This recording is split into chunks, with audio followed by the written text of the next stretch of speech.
Supreme court में अगली सुनवाई 11 जुलाई को होगी और 12 जुलाई को फैसला आ सकता है, लेकिन आज के अंतरिम ऑर्डर और सुप्रीम फैसले के बीच अभी 14 दिन का वक्त है। 14 दिन के बीच सरकार गिराने और सरकार बचाने को लेकर बड़े खेल खेले जाएंगे। बीजेपी खेमे में बैठकों का दौर शुरू हो चुका है, तो दूसरी तरफ टीम शिंदे ने से पटकनी देने के लिए फ्रंट फुट पर अब शरद पवार है।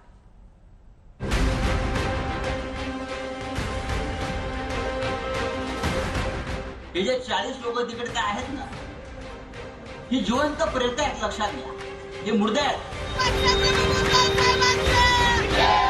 हम शरीफ क्या हुए, पूरी दुनिया ही बदमाश हो गई।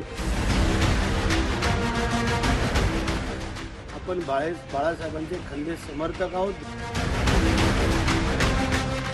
हम आखिर तक उद्धव ठाकरे को सहयोग देंगे।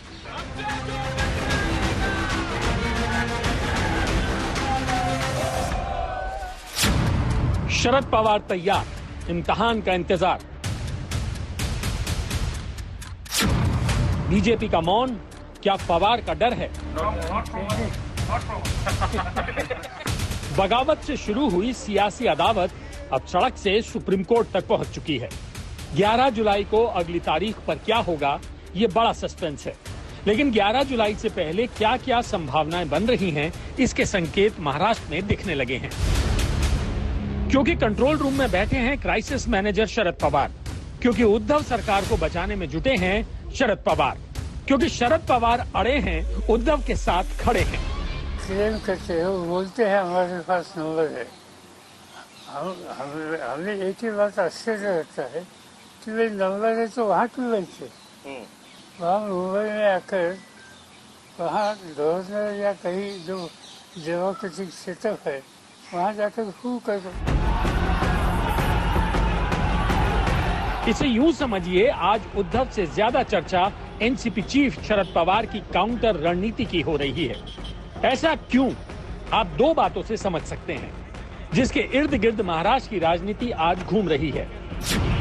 बड़ी बात नंबर 1, एनसीपी को कसूरवार ठहरा रहे हैं बागी विधायक। बड़ी बात नंबर 2, बागी विधायकों को गुवाहाटी से आना पड़ेगा चौपाटी। 2.5 साल ये शिंदे साहब और उनके साथी जो बोलते हैं वो एनसीपी के साथ गवर्नमेंट में थे। 2.5 साल में उनको कोई एनसीपी या अन्य पार्टी को कोई तकलीफ हुई नहीं, आज ही क्यों हो गई? ये खाली एक्सक्यूज है जो उन्होंने कदम उठाया, ये एक्सप्लेन करने के लिए। शिंदे के शरण में बैठे विधायक एक सुर में यही स्क्रिप्ट दोहरा रहे हैं कि शिवसेना के अंदर मौजूदा संकट के पीछे शिवसेना का एनसीपी के संग बेमेल गठजोड है। जे काय सुख दुःख आहे हे आपल्या सगळ्यांचं एक आहे, बरोबर? काही असेल तर आपण एकजुटीने किती काही येऊ द्या, हे आपलाच आहे, हे आपलाच आहे।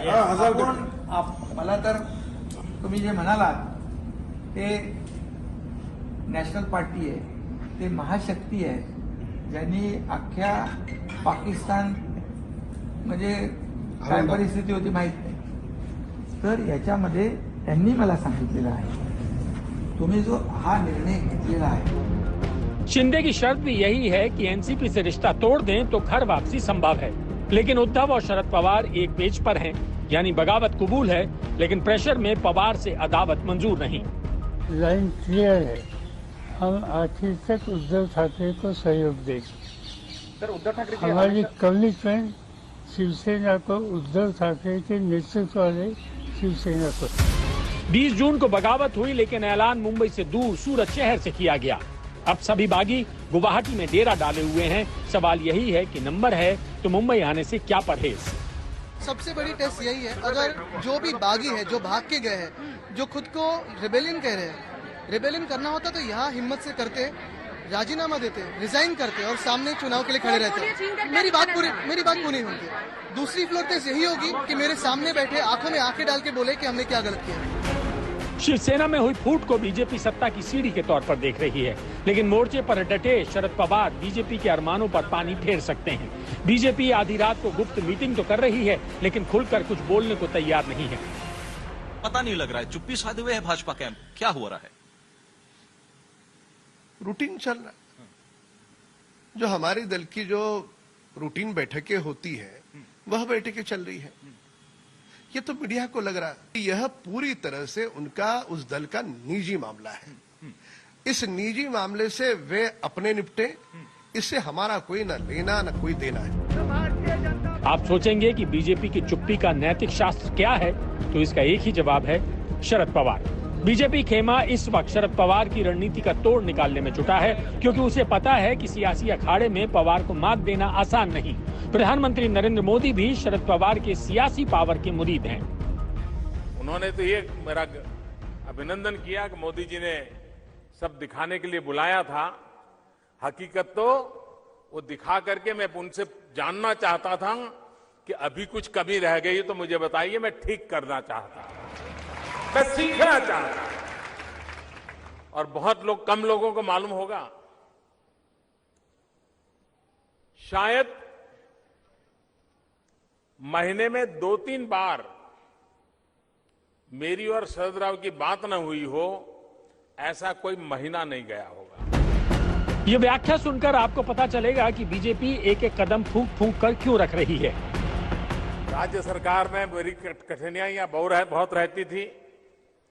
भारत सरकार से परेशानियां होती रहती थी। तो मैं फिर शरद राव को बीच में डालता था और वे भी दलगत राजनीति से ऊपर उठ करके केंद्र सरकार का राज्य से कैसा रवैया होना चाहिए, उसकी उत्तम भूमिका अदा करते थे। और मैं आज बारामती में उनके उस योगदान के लिए सार्वजनिक रूप से अभिनंदन करना चाहता हूं। यही है शरद पवार की राजनीति का स्टाइल। सियासी विरोधी भी तारीफ करने को मजबूर हो जाएं। शरद राव में किसान वाली क्वालिटी भी है। किसान को मौसम का अंदाज जल्दी आ जाता है।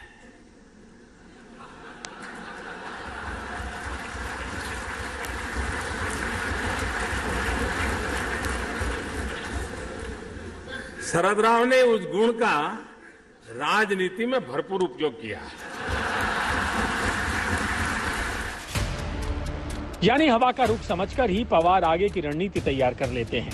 यही वजह है कि महाराष्ट्र में 40 से ज्यादा बागी विधायकों के समर्थन का दावा कर रहे शिंदे आखिरी दांव से पहले 100 बार नहीं बल्कि 1000 बार सोच रहे हैं, क्योंकि उन्हें भी पता है कि शह और मात के खेल में पवार को हराना आसान नहीं होगा। मौसमी सिंह के साथ आज तक ब्यूरो, मुंबई।